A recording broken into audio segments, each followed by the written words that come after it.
Success secrets of the greatest athlete of all time, Muhammad Ali. In this video, I'm going to share with you 4 of the secrets that I believed he applied to his life for him to become the greatest of all time. More of that in a moment.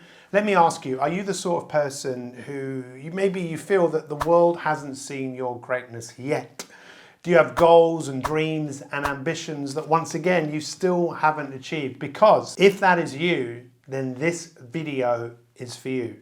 So are you ready to float like a butterfly and sting like a bee? Let's get started. Let's start off by looking at who was Muhammad Ali. Muhammad Ali was born in 1942 in Louisville, Kentucky. He grew up with the name that was given to him, Cassius Clay, and in 1964 he converted to the Nation of Islam and changed his name to Muhammad Ali.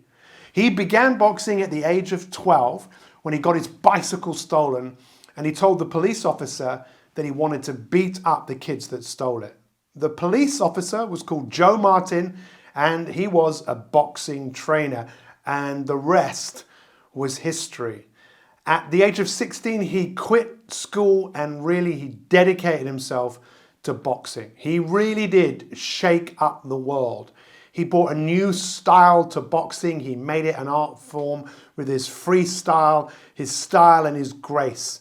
He really was the greatest. He had an amazing, illustrious boxing career. As an amateur, he had 105 fights, of which he won 100. He turned professional after winning the Olympic gold medal in Rome in 1960.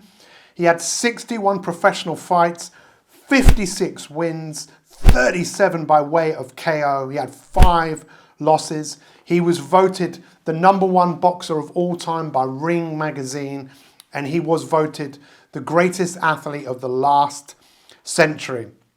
In 1964, he won the world title for the first time when he beat Sonny Liston. He really did shook up the world. No one thought he was going to win apart from himself. In 1967, though, he was stripped of his world title when he refused to fight for the US Army and go to Vietnam. And in 1974, he fought George Foreman when he won the world title for the second time. And in 1978, he won the world title for the 3rd time. An amazing athlete, an amazing story. So what can you learn from Muhammad Ali? Look, in this video, I not only want you to be inspired by this incredible athlete, but I want you to look at him and think, well, what can I do? What can I do that he did? All too often, we look at great people and we see a separation. Often, I think we only see things in people that we see in ourselves.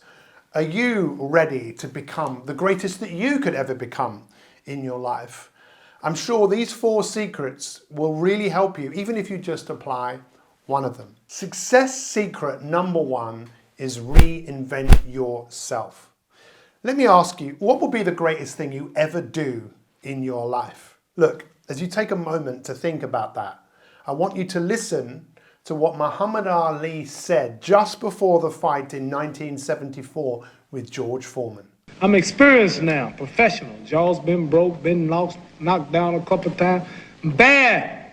Been chopping trees. I done something new for this fight. I done wrestled with an alligator. That's right. I have wrestled with an alligator. I done tussled with a whale. I done handcuffed lightning, throw thunder in jail. That's bad. Only last week, I murdered a rock, injured a stone, hospitalized a brick. I'm so mean, I make medicine sick. Man, dude. Bad. Ain't no doubt. Fast. Last night, I cut the light off my bedroom, hit the switch, was in the bed before the room was dark. Incredible. Fast. Incredible. And you, George Foreman, all of you chumps are gonna bow when I whoop him. All of you. I know you got him. I know you got him picked, but the man's in trouble. I'm gonna show you how great I am. Not only did he have an amazing way with words, but he did do something new for the fight. He reinvented himself. When he got stripped in 1967 from his title, those really were the best boxing years of his life, but he wasn't able to fight because he stood up for what he believed in. And when he fought George Foreman in 1974, he had to become someone completely different to who he was. He actually fought a completely different fight to the fight that most people expected him to fight. And this really is the point I wanted to make, which is, what is the greatest thing you will ever do? Is it possible that the greatest thing that you will ever do is the reinvention of you? Most people think who they are is who they are always going to be. And when we think like that, we tend to act in a very predictable way. You have the opportunity, just like Muhammad Ali, to reinvent yourself, to really show the world that you don't have to be who you were, you can be better than ever. Success secret number 2, playing a bigger game. I invite you to listen to what Muhammad Ali says about why he chose the sport of boxing. Boxing is just to introduce me to the struggle. Like when I speak, I draw people in the States to draw my people, to teach them various things which will give them dignity, pride, and self-help, and go for self, help the ghetto, and help the dope, prostitution problem, the juveniles, and I use my image to help or do all I can to stop a lot of trouble among our own people, fighting and killing each other. So boxing is just going to be another year, but my main fight is for freedom and equality, and this is what I plan to do in boxing. It's good for livelihood, but mainly money don't really mean nothing, because I proved that when I gave up the title, not knowing if I'm coming back or not, for 4 years, and they let me back on my terms. I didn't deny nothing, I believe. I'm still the same everything. I don't know about you, but I find that massively inspiring. For him, he chose boxing as a way of liberating people, to really preach the word of freedom, equality, self-development, just being a better human being. And what's really interesting, if you take another moment to listen to what he says in this interview with Michael Parkinson, he talks about the fact that he was actually quite nervous before every fight. I'm nervous but not frightened. I'm nervous because I have a great insight on, I just don't see the audience. Every camera, I see millions of people. Like the Frazier fight was watched by 1,000 million people, which is 5 times the population of everybody in the United States. Just a picture arena with 1 million people. I imagine you couldn't see them all.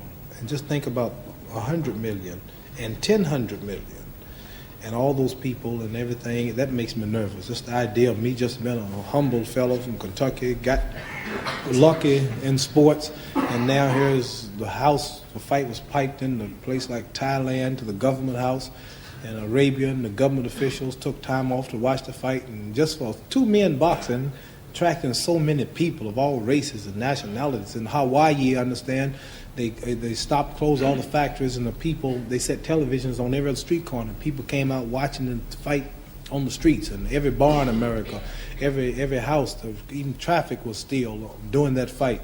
In Madison Square Garden, 10,000 people couldn't get in, and just over 1 man, and just imagine all them people watching you. That makes me nervous. Really, when Muhammad Ali fought, he knew that people all over the world just stopped what they were doing.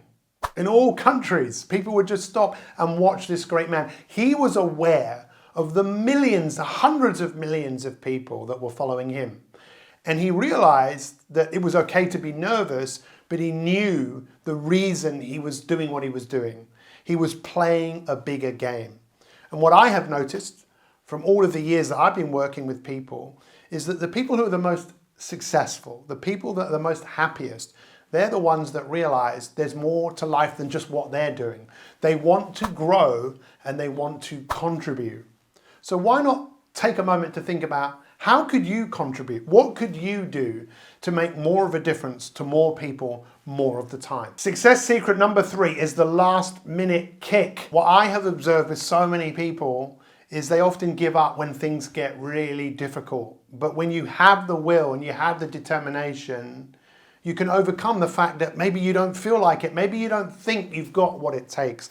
Take a moment to listen to what Muhammad Ali says about the last minute kick. I had something that he didn't have, although I'm much older, and that was the last minute kick. What's that last minute kick? Is that something? Just the stamina, the strength, the mental, more than training, the mental capacity, to realize what's involved and how important it is to make your body do something. It's really too tired to do. Your mind makes you do it.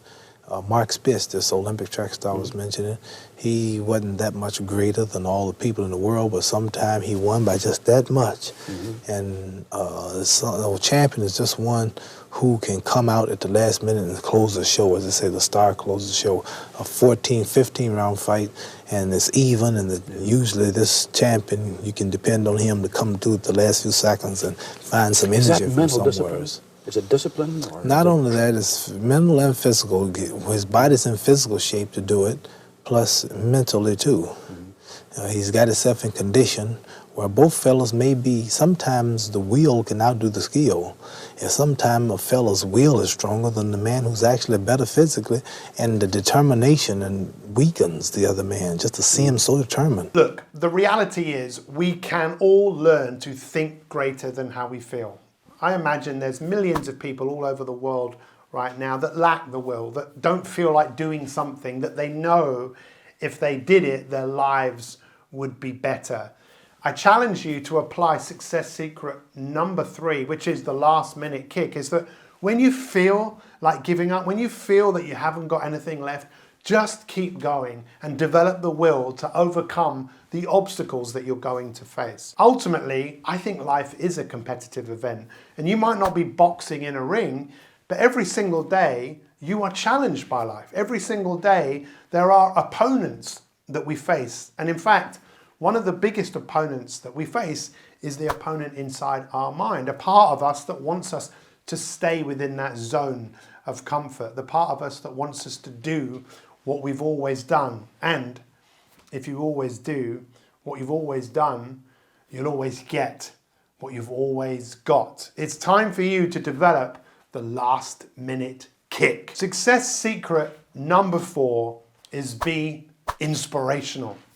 Now, inspiration is a really important word to me. I actually wrote a book called Inspirators. And inspirators are people that look to the future where they're inspired. They're breathing life into the future. And Muhammad Ali had a huge impact of so many people around the world. And I really encourage you to think about, who could you inspire? Let's take a moment and look at a few people who are very famous as to how Muhammad Ali inspired them. Let's start off with Arnold Schwarzenegger. I became very friendly with Muhammad Ali in the 70s. And Muhammad Ali worked his butt off. And I saw it firsthand. And I remember that there was a sports writer that was there in the gym when he was working out and he was doing sit-ups. And they asked him, how many sit-ups do you do? And he said, I don't start counting until it hurts. Now think about that.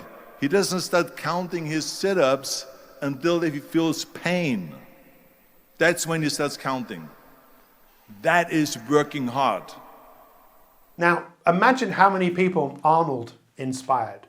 He inspired so many people because he was inspired by Muhammad Ali. Let's look at a few more people. Listen to what Conor McGregor says. He is global. He is the man.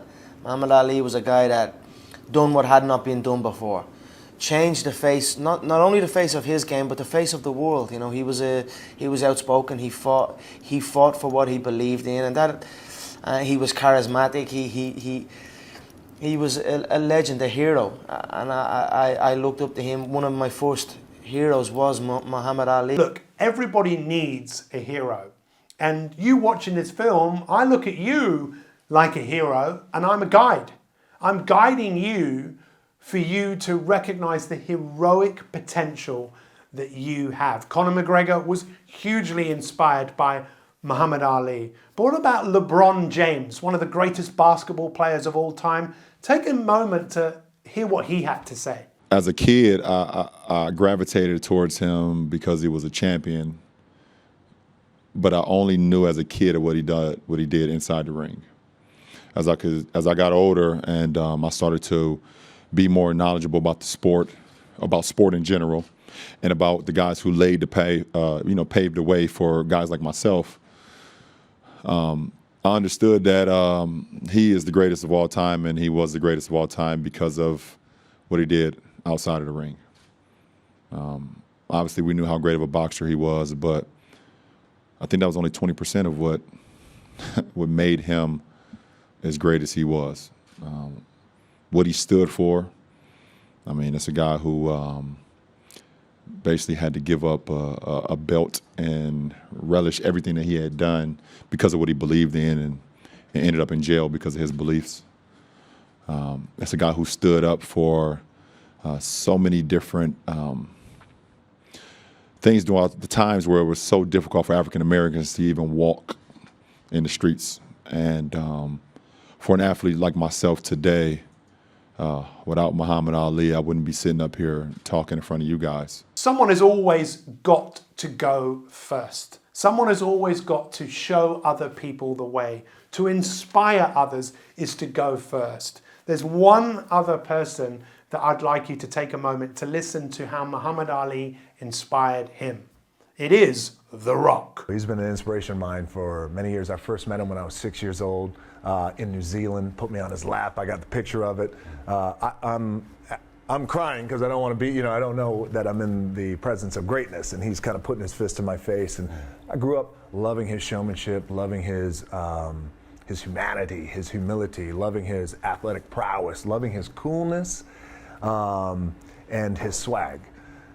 When I was a rookie in the WWE, 1996, we were at a big function and no one knew who I was, and had, one of those things where I had my own name tag, like, hello, I am Rocky Maivia, and Ali was sitting down, and I said I'd love to go over and say hello to him. So I went over to him and introduced myself, and as I was pulling away, he kind of pulled me back in, and he whispered, can you rumble? And I said, yeah, I think I can. Yes. He's like, oh, okay, cool. So cut to 1998, I started calling myself the People's Champion in honor of him. Yep. When I was wrestling in Louisville, Kentucky, his family came to watch me wrestle, and I talked to his wife at that time, and I said, please tell Muhammad it's only out of respect that I call myself that, and I'd stop it right now if he doesn't like it. And she goes, oh no, he loves it. Awesome. Yeah, he wants you to call yourself that. So that's why. Again, if you just stopped and paused for a moment and thought about all of those people that you've just listened to, explaining how Muhammad Ali inspired them, just think about how many people they've inspired. And of all the people they've inspired, who have they inspired? It's the ripple effect of inspiring people, breathing life into the life that you have, breathing life into others. So what's your biggest takeaway from Muhammad Ali? Let's just do a quick recap of those 4 success secrets. Success secret number 1 is to reinvent yourself. You don't have to be who you are. You can become the greatest in your life. Success secret number 2 is play a bigger game. Think about how you can grow and contribute and make a difference to other people's lives. Success secret number 3 is the last minute kick. Develop the will and the determination, the mental and physical strength to keep on going, especially when the going gets tough. Success secret number 4 is be an inspiration, not just to yourself, but to others. Thank you, Muhammad Ali. You've always inspired me, and you will inspire so many more people to come. Now, what I'd like you to do is to take a moment to watch a video that we made about Michael Jordan, the greatest basketball player of all time. I would actually say he is number 2 of the greatest athletes of all time. And see how he developed the mindset for him to achieve all that he achieved. Watch that video right now.